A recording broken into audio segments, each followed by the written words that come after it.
If you enjoy true scary stories told in first person, hit like and subscribe.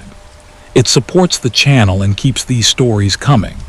What you're about to hear are real accounts, strange encounters, close calls, and moments that still don't make sense to the people who lived them.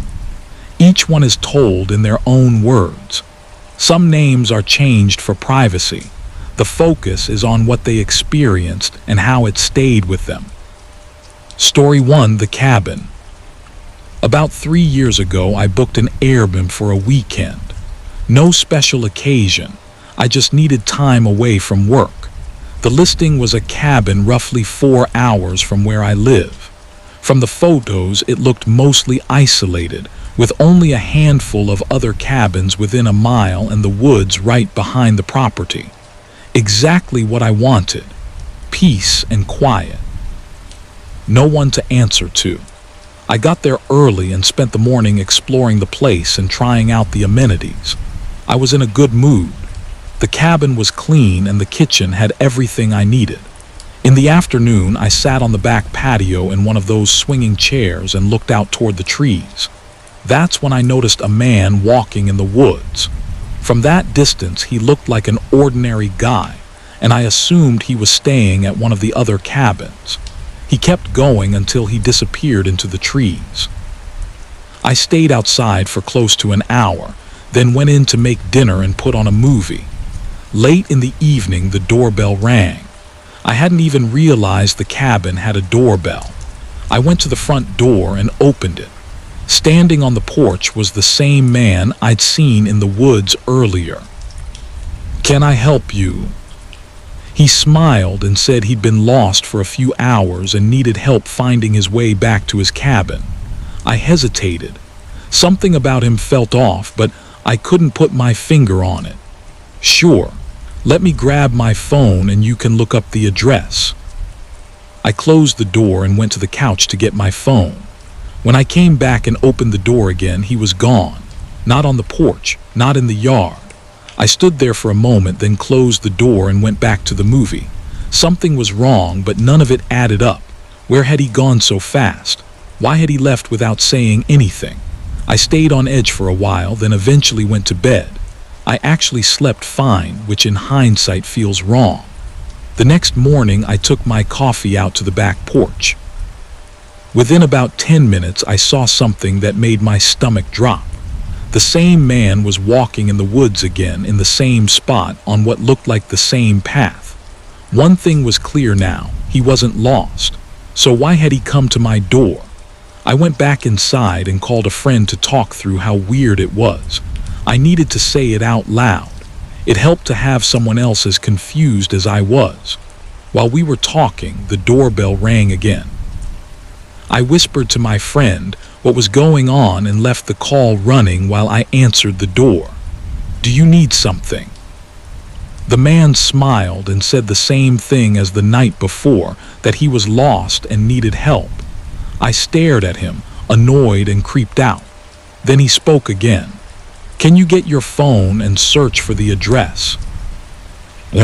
Every part of me went cold. He'd repeated my own words back to me like he'd been there when I said them. I slammed the door and told my friend. She said I needed to leave. I agreed.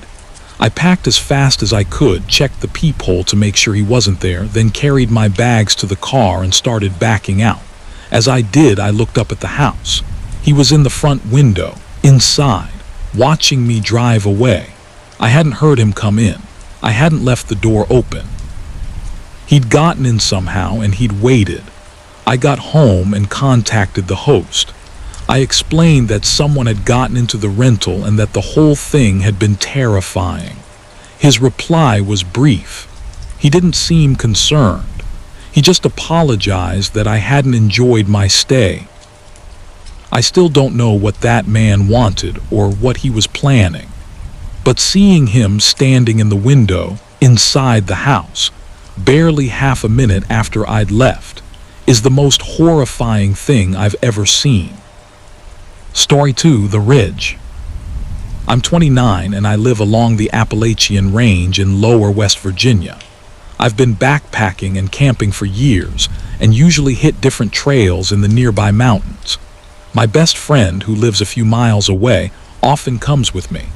We plan one bigger trip each fall, sometimes a few days, sometimes a full week. In 2019, we planned a route across the range to a small lake at the top. Right before the trip, my friend had to cancel because of a work emergency. I'd already taken the week off and had everything ready: gear, food, maps. I didn't want to waste the time off, so I went alone. I'd done solo trips before, not as long, but I felt prepared. On Monday morning, I drove to the trailhead and started.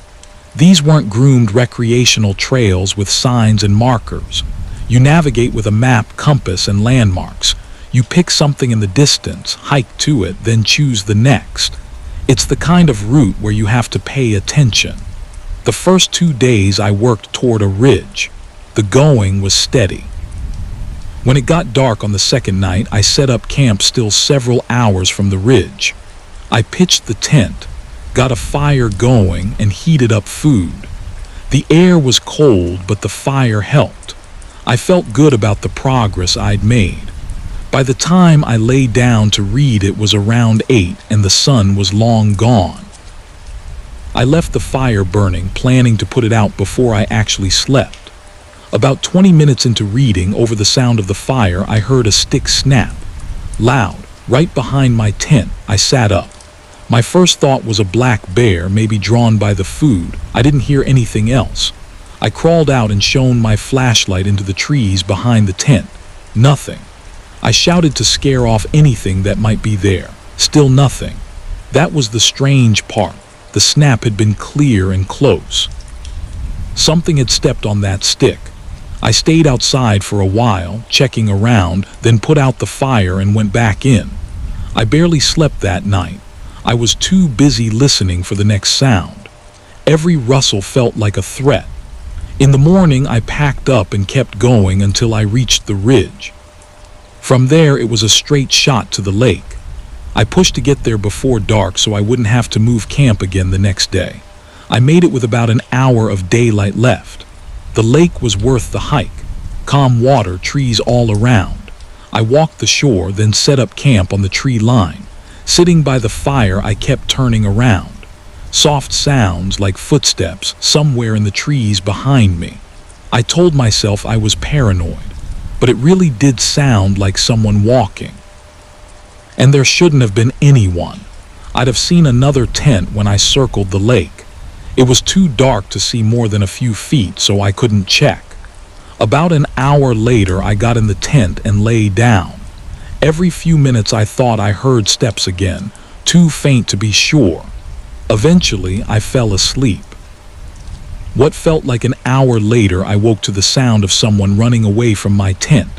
I shot up, grabbed my flashlight, and rushed out. In the direction of the footsteps, I saw a bare back disappearing into the distance. My heart was pounding. I looked down. There were footprints all around my tent, like someone had been circling the campsite. I got the fire going again as fast as I could so I could see. I was terrified. No one around. No way to call for help. Miles from the nearest road. I sat by the fire the rest of the night, watching and listening. I didn't see or hear anything else. By the time the sky started to lighten, I was exhausted and shaking. In the morning, I took a few photos of the lake and started back. I'd planned to stay a full day and enjoy the spot. I didn't. I couldn't. I felt followed. Every time I stopped to rest, I kept looking over my shoulder.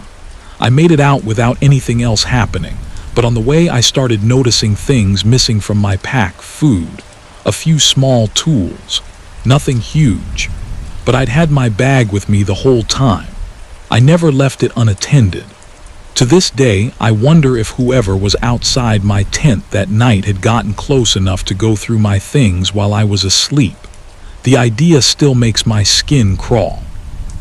Story 3: The Storm. My roommate was away for the week, so I had the place to myself. Spring break, so no classes. I had nothing planned. On Monday, I was basically stuck inside because of a big storm, wind, rain, the works. Normal for that time of year, but it still felt brutal every time. The trees looked like they were going to snap.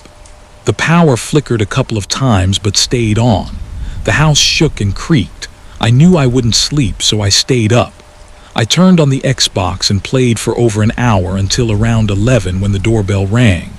I paused the game and got up. Then I thought about it. Who would be outside in that weather?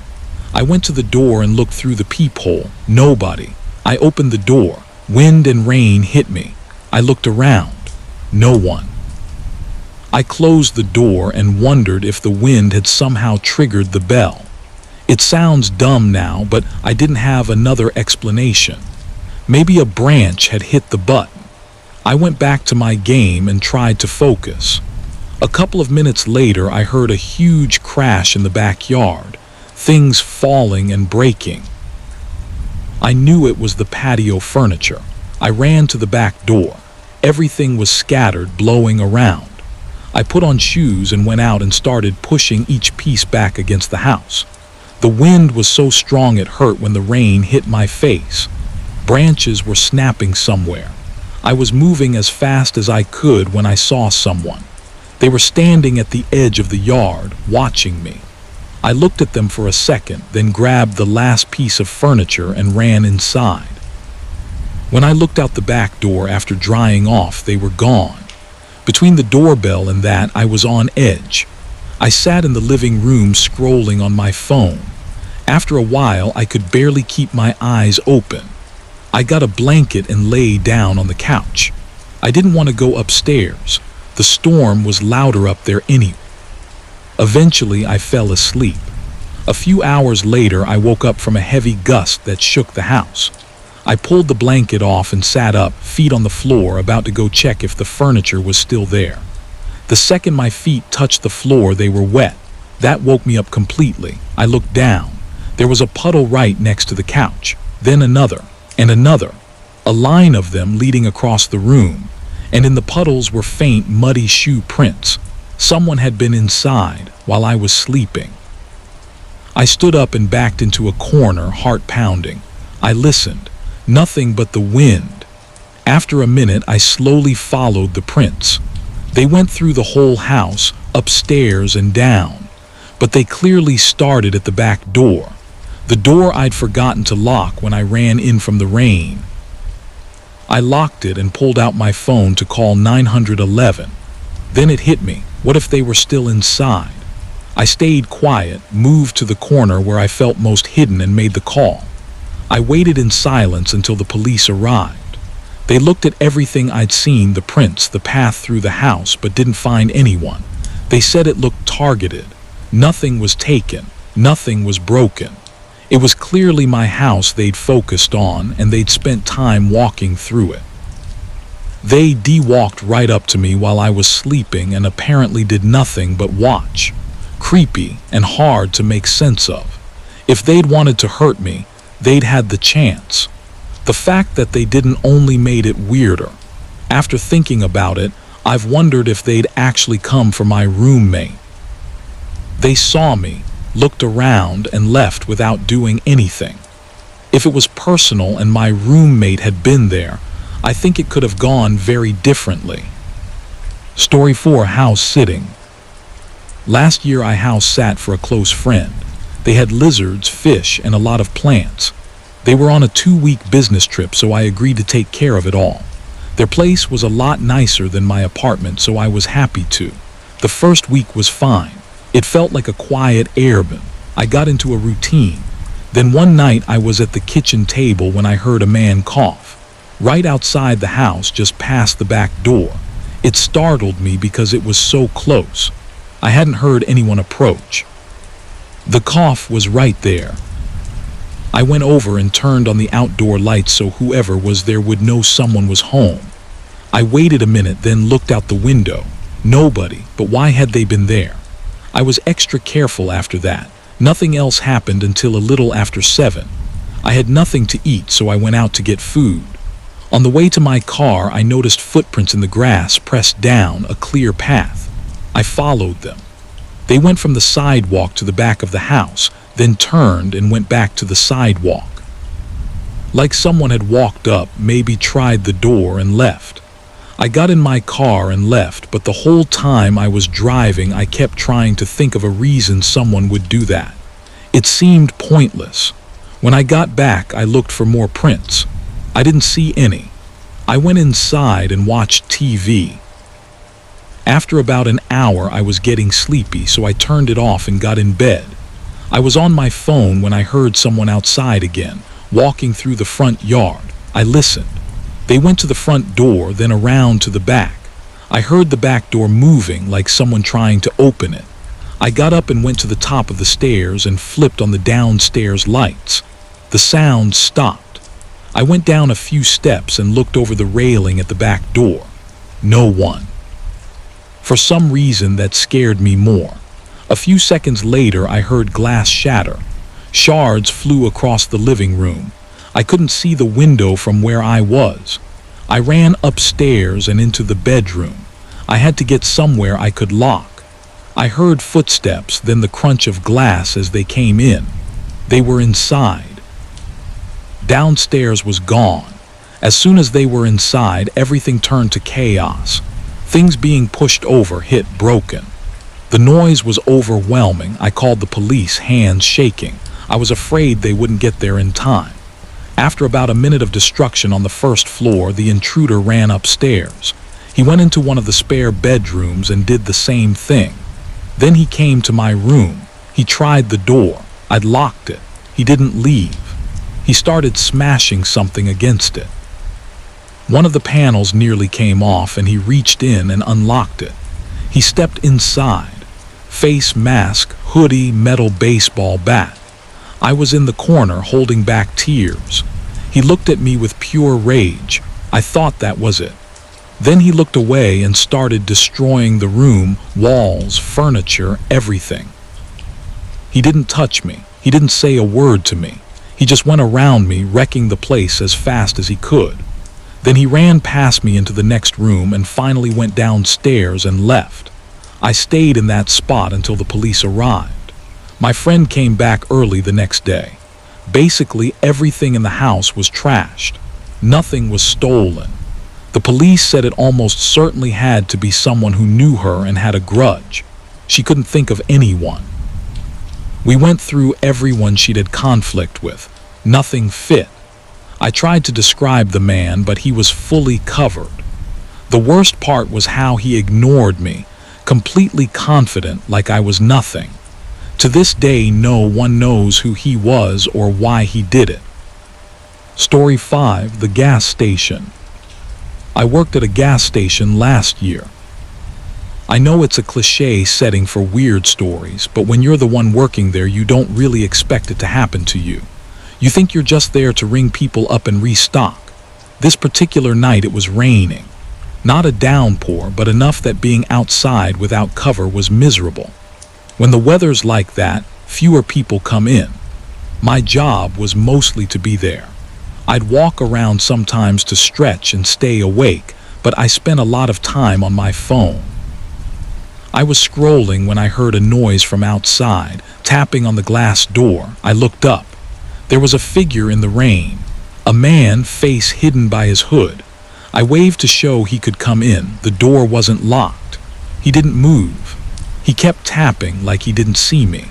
I walked over and pulled the door open and said hello. He didn't look at me. He walked straight past me to the counter. In my head, it was almost funny how oblivious he seemed. I went back behind the counter. He asked for a pack of cigarettes, paid cash, and left. Normal transaction. Nothing to remember him by. That's when I looked out the window and noticed there were no cars. Not in the lot. Not at the pumps. The man walked to the road and then along the shoulder through the rain like it was nothing. I would have been less confused if he'd bought a gas can. Maybe his car had died down the road. But he just bought cigarettes and left. I thought about it for the next hour. Couldn't make sense of it. No car, no umbrella, just a guy in the rain buying cigarettes and walking off down the road. I went back to stalking to pass the time. Then I heard tapping on the door again. I walked around the aisle, same man. I went over and opened the door. "Are you okay?" No response. "You can use the phone if you need to." He said something, "Down the road." I stuck my head out and looked. I didn't see anything. Then I noticed a gas can by one of the pumps. I pointed at it and said, "Help." That was when I figured he probably didn't speak much English. I said sure and went out to the pump with him. He handed me a card and I started filling the can. He was standing behind me like he was staying out of my view. It made me uneasy. I kept glancing back. I wanted to get this over with and go back inside. When the can was full, I handed it over and turned to go back. He stopped me, grabbed my arm. He started talking fast. I couldn't understand. I pulled away and headed for the door. Then he yelled something like he was talking to someone else. The second I reached the door, I saw a man on the other side of the counter, shoving stuff into a backpack. He looked up at me and jumped over the counter. Then everything went black. I came to on the floor with a massive headache. It felt like only a couple of minutes had passed. My vision was blurry. I put it together pretty fast. The guy behind me had hit me to help his partner get away. I got the police there and they took me to the hospital. No serious injuries, concussion, and some stitches. The worst part afterward was the embarrassment. I felt played, like I'd walked right into it. But I'm also thankful I got hit and blacked out before I could do anything else. The CCTV showed the guy inside with a gun. If I'd tried to stop him or looked like a threat, I might not have woken up at all. Story 6, Dog Sitting. I'm 31 now. This was when I was 29 in 2020. A friend, I'll call her Stacy, told me her friend Brian needed a dog sitter. Brian and her husband were going to California. Stacy knew I used Rover, the app where you sit for people's dogs, so she connected us. I needed the money. $200 for 5 days. Sounded good. Seemed straightforward. A week before the sit, Brian showed me the house and I met Bear, her big husky. He was a little overweight but really sweet. She said I could help myself to any food and that the front door had a code lock, so it was secure. She gave me the code and showed me where everything was. I wasn't worried at all. A week later, I showed up on a Friday night, not long after they left. The first 2 days were chill. I was at work most of the day, came back to feed the dog on my break, came back again at night. Bear was easy. We got along. I took Bear for rides. I stayed up late watching movies and let him sleep with me. After work on Monday night, I heard a knock. I looked through the peephole. A guy in what looked like a black police-style uniform. Odd, but I opened the door. "Hello." "I'm looking for George." "George, there's no George here. I'm dog sitting for a friend. I've been here since Friday." Looking back, telling a stranger I was alone was pretty stupid. "Oh, how long are you here?" "Till Wednesday." "Okay, sorry to bother you." And he left. I was weirded out. I locked the door and texted Brian. She said not to worry about it. I thought that was strange too. Things were normal until Wednesday. I went to bed around midnight. I had this nagging thought that I should check the front door. I got up and checked. It was locked. I still had a bad feeling. I fell asleep and then woke up at 3:05. Bear was barking like crazy. I'd never heard him like that. I thought someone had broken in. I got up and went to the living room. Bear was growling and barking at the front door. I looked through the peephole. The same guy. This time with another guy. Both in security guard uniforms. At 3 a.m. I was creeped out. Why would the same guy come back when he knew I was alone? I didn't open the door. 2 strangers dressed as security at 3 a.m. No. I made sure every door was locked. When I saw them walk off, I opened the door and looked. No security car anywhere. I still think Bear's barking might have scared them off. I went back in and went to bed. I didn't tell Brian she was in California. I'm glad I only had one more night. I still don't know who those men were or what they wanted. I haven't dog sat since. Story 7, The Motel. Last year I did a long road trip, about 10 days. I didn't go to one place. I drove a big loop and stopped in 5 or 6 cities. I didn't book hotels ahead because I wasn't sure how long I'd want to stay in each place or where I'd need to stop. So I was counting on walk-ins. The first 5 nights I found something. The 6th night I hit a wall. I was driving between cities and my eyes were getting heavy around 11. I wanted to push through to the next big city and sleep in a parking lot or something, but I was too tired. I pulled over and called a few chain hotels on the way. None were taking walk-ins. I was getting nervous. I was thinking I might have to pull over and sleep on the side of the road, which felt dangerous. I didn't want to do that. Then I saw a sign for a hotel 10 miles ahead. I drove there. The place was small, single story, a row of rooms, more like a motel than a hotel. A few cars in the lot, mostly empty. I was just glad to have a bed. I went to the front desk. The woman said they had a room. I didn't ask to see it first. I was too tired. She gave me a key card. I got my bag and went to the room. It was outdated but fine for the price. About a minute after I got inside, there was a knock. I hadn't even put my bag down yet. I went over and opened the door a crack. A man was mumbling to himself. He wasn't looking at me. He was looking at the door frame. The second he saw the door open, he pushed against it, trying to force his way in, still talking. I put my arm out and stopped him. I told him to leave. He stopped talking and looked at me. After a second, he turned and walked away. I made sure he was gone, then locked the door. Weird, but I figured he was just some lost guy, maybe high or confused. I double-checked the lock and the chain. The room was quiet. About 15 minutes later, I fell asleep. I didn't think I'd see him again. A couple of hours into the night, I woke up to another knock. I was annoyed. I knew it had to be him. This time I put the chain on before I cracked the door. Good thing. The second I unlocked it, he rammed into it and started yelling random sentences that made no sense. I backed up and called 911. He didn't stop. He kept slamming into the door. About a minute in, he shoved a knife between the door and the frame and tried to cut the chain. It wasn't going to work, but knowing he had a knife made everything worse. I stayed on the phone with 911 the whole time. The yelling and banging and cutting went on for several minutes. I didn't know if he'd get in. Then it went quiet. The police showed up later. He was gone.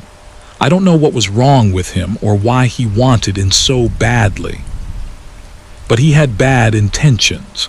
Maybe he was on something, but showing up with a knife to break into someone's room is horrifying. One wrong move, answering the door, leaving it unlocked, and someone like that can take advantage. I don't think he had anything against me personally, but sometimes I still feel like I'm being watched. Story 8, The Neighbor. I moved across the state into a new build. My old landlord had decided to sell, so when the lease was up, he had us leave. I leased this new place and was actually excited about it. Fresh start. New neighborhood. As soon as I moved in, I noticed my neighbor across the street. He was staring at me. It happened several times in the first few days. Middle-aged. He never seemed to leave his house. I tried to brush it off. Maybe he was just curious about the new person. But the more I saw him, the more something felt off. He never spoke to anyone, never smiled, never left. He just stayed there watching. I'd catch him through my window standing in his driveway at odd hours. It started to freak me out. One night I was getting ready for bed when I heard a noise outside, a scraping sound like something heavy being dragged across the ground. It went on for a while. I lay there and listened. I looked out the window. My neighbor was dragging what looked like a big ladder across his lawn. It was really late. I had no idea why he'd need it then. I told myself I was paranoid. New place, new people, but I couldn't shake it. I calmed down enough to fall asleep. The next morning he was outside again. This time at the end of my driveway, staring at my window. I closed the curtain and tried to ignore it. The feeling of him watching gave me chills. I didn't want him at my driveway. I got in my car and pulled out. He was back in his yard by then, but he watched me drive away. It got worse. One night I was in bed and I clearly heard someone walking in the grass in my backyard. The yard was fenced. I got up and looked out. The footsteps stopped. I waited maybe 30 minutes. Nothing else. I checked the window one more time. Far back in the yard was a figure, too dark to make out clearly, but someone was there, watching. I backed away and called the police. He was gone when they got there. I told them about my neighbor. They said there was no evidence of wrongdoing and that he'd never been in trouble. I was on my own unless something more serious happened. I started locking everything and avoiding being outside. I still didn't feel safe. Every time I looked out the window, I half expected to see him. I'd been there almost 2 weeks. I even thought about breaking the lease. Then something did happen. I got home from work late and went straight to bed. In the middle of the night, I woke up to a thud against the side of the house. Right against the wall outside my bedroom, 2nd floor. I got out of bed slowly, heart racing, and pulled the curtains back. I wasn't prepared for what I saw. I jumped back and screamed. My neighbor's face was right there, inches from the glass. He was on a ladder looking into my bedroom. Our eyes met. He climbed down and ran. I called the police again. A few minutes later, they caught him trying to get the ladder down. He didn't admit to anything, but it was obvious. In the days after, another neighbor came by and said they'd had weird run-ins with him too. They'd seen him looking through their windows when they got home from work. Part of me wonders if reporting him earlier could have stopped what happened to me. Either way, it's over now. Story 9, The Roommate. I lived with my older brother for about 4 years after I finished school. We split rent because neither of us could afford a place alone. In the 4th year, my brother started making more money and planned to move out when the lease ended. I wasn't in the same position. I wasn't making much, so I couldn't afford the apartment by myself. I looked for a roommate online for months. In the end, I decided to move out too and find something cheaper. I searched until the last month of the lease. My brother had basically moved everything out. The pressure was on. With my budget, it wasn't easy. Eventually, I found a listing, a homeowner renting a room in his house. His name was Evan. I texted that I was interested and kept looking. He replied a few minutes later. We set up a call. He said he lived alone and was renting his spare bedroom, but I could use the rest of the house. Sounded good. A couple of weeks later, I loaded everything into a U-Haul and drove there. We'd been texting and calling and he'd sent photos, but I hadn't seen the place in person. I got there around noon. The house was small but looked nice from the curb. Evan was in the garage waving me over. He gave me a quick tour and helped me unload. He seemed like a normal guy, mid-30s, about 10 years older than me. A bit shy, not great at conversation. We finished moving and I took the U-Haul back. I Ubered to the house. By then it was almost 8 and I was exhausted. Evan was on the couch watching TV. I said I was going to bed early and went to my room. Overall, it seemed fine. I unpacked a bit, set up my bed. By 9, I was ready to sleep. I went to the door to lock it and turn off the lights. When I reached for the knob, I saw it was empty.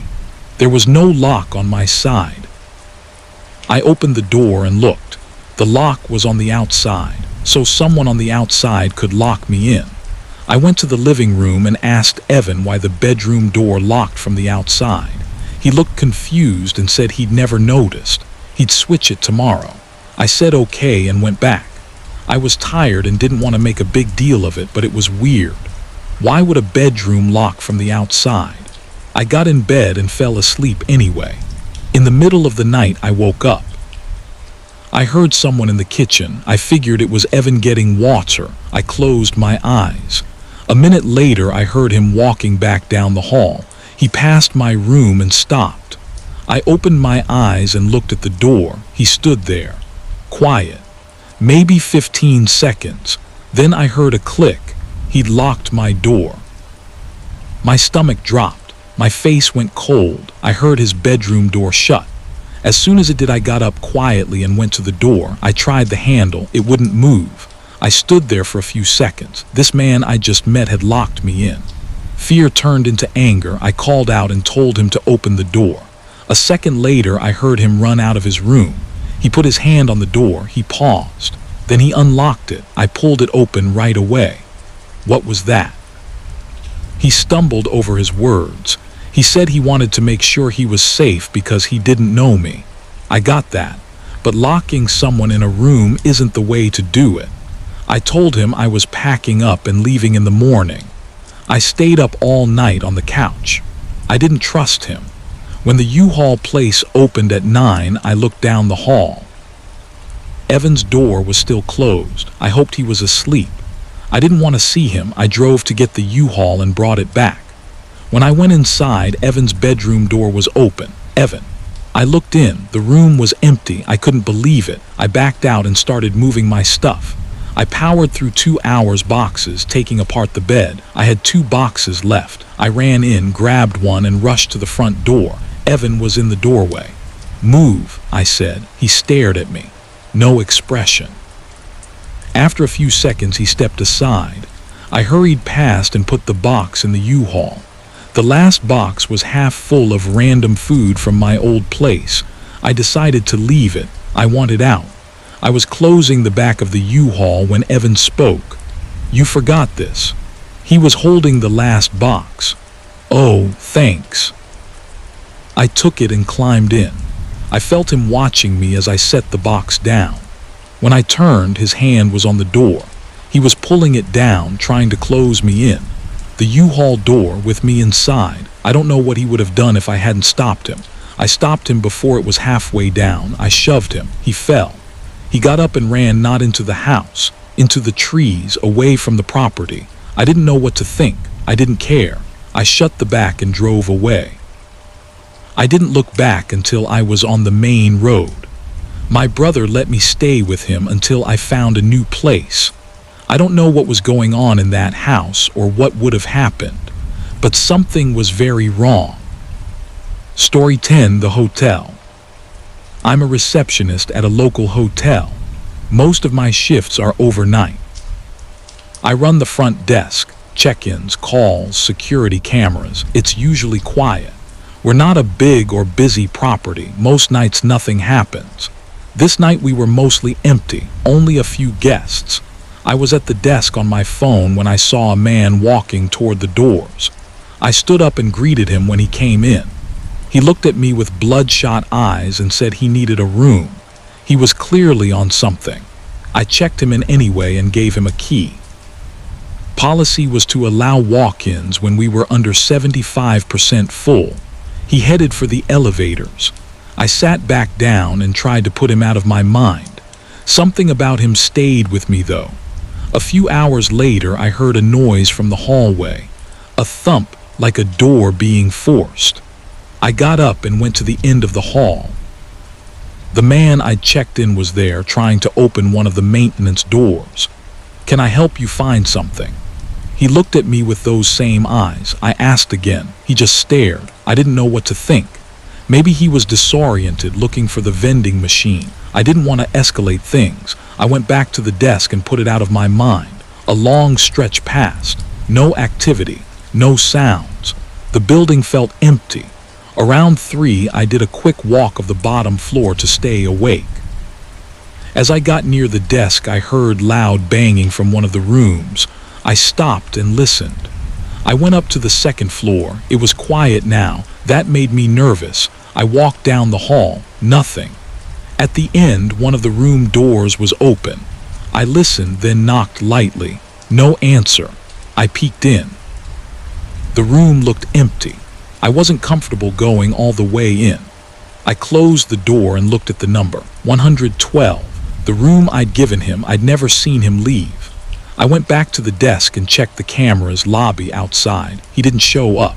The hotel phone rang. A guest said a man had been knocking on her door in the middle of the night. I apologized and said I'd handle it. I hung up and took a breath. I was getting really nervous. My hands were shaking. The phone rang again. Another guest. Same thing, someone knocking at their door. I called the police right away. I stayed by the front doors in case I needed to get out. They showed up before anything else happened. They didn't find the man. They did find a broken window in his room, second floor. He'd likely jumped out. I'm not sure how he got away without getting hurt. Later, while they were still there, they got a report that the car he'd used to pay for the room was stolen. No one knows what he wanted or why he was knocking on doors. I'm glad no one opened theirs. It could have been much worse. Story 11, The Landlord. This was a couple of years ago, right after I rented and moved into a new house. The first week was smooth. I unpacked, bought some furniture, set everything up. I'd moved there mainly because I got a work-from-home job. I needed a quiet place to focus. The house was set apart from others, good for focus. One morning I made breakfast and sat down to work. I had a lot to get done that day. I got a knock at the front door. I wasn't expecting anyone. I answered. It was my landlord. He was smiling and asked how I was. I said I was good, thanks. I wasn't sure why he was there. We made small talk for a minute. He said he was just checking in. Then he left. I went back to work. It was weird. He could have texted or called. Landlords don't usually just show up unannounced. I made a note to set boundaries if it happened again. The rest of the day was normal. I forgot about it. After dinner, I went for a walk around the street. The houses were spread out. I'd never really seen the rest of the neighborhood. I walked maybe half an hour and turned back. As I came around the corner toward my house, I saw a car on the side of the street. Not right in front of my place, but there weren't other houses nearby. When I passed it, I recognized it, the same car my landlord had when he'd shown me the house. No one was in it. I went up the driveway and inside. I looked out the windows. Was he in the yard? I didn't see him. I wasn't scared, but I was uncomfortable. I just walked the whole neighborhood. Where else could he be? In the house, hiding somewhere. After a while, I stopped looking. I told myself I was overreacting. Another hour or so went by. Then a knock at the front door. I checked the peephole. My landlord again. I opened the door, annoyed. He was smiling, asked how I was. I said I was still good, thanks, and could he let me know next time he was going to drop by. I tried to be polite. He apologized and said he just wanted to make sure I was happy with the place. I smiled and said I had to get back to work, then closed the door. Something about that interaction, the way he talked, the way he looked at me, felt really off. His smile didn't reach his eyes. Maybe he didn't get social cues. I don't know. He rubbed me the wrong way. I went to bed thinking about how to tell him I wanted to be left alone. He was my landlord. It was his house, but there are rules. I fell asleep still unsure. I was woken up not long after. It was well past midnight. A knock on the door. I turned on the lights and went downstairs. If it was the landlord again, I was going to lose it. I checked the peephole. It was him. I opened the door. What are you doing here? You can't be here right now. You need to leave. That was when I saw the duffel bag. He said there was an urgent repair, pipes in the basement. He said he had an alarm on his phone that had gone off. A minor gas leak. None of the alarms in the house had gone off. That was suspicious. I said I'd call someone in the morning and started to close the door. He forced his way in, acted like he didn't notice I was closing it. He was inside. He looked at me and smiled. It'll only take a minute. He put the duffel down and asked me to follow him so he could show me the problem. He opened the basement door and started down. I followed hesitantly. A few steps in, I said, "Hold on, I'm going to get my phone so I can take pictures. I'll be right back." I went back up. He stayed down. I went to my room, got my phone and keys, and headed for the front door. Before I left, I went to the duffel and opened it. I had to be sure. Inside there were no tools, at least nothing normal. I didn't know what the things were. They weren't wrenches or pipes, and I didn't have time to figure it out. I just knew I wasn't going down into that basement. I heard him coming back up. I ran out and got in my car and drove away. I called the police from a parking lot nearby. What happened after still bothers me.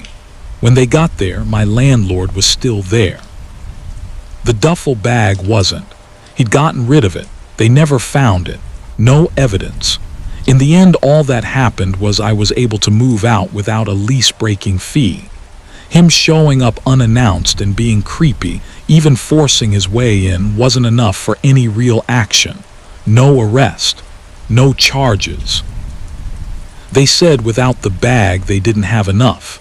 I took the deal. I moved out right away. But in the back of my mind, I know he's out there, probably doing to someone else whatever he was going to do to me, and there's nothing I can do about it. If these stories kept you listening, please like and subscribe. It really does help. More true stories and deep dives are on the way. Stay safe out there, and thanks for watching.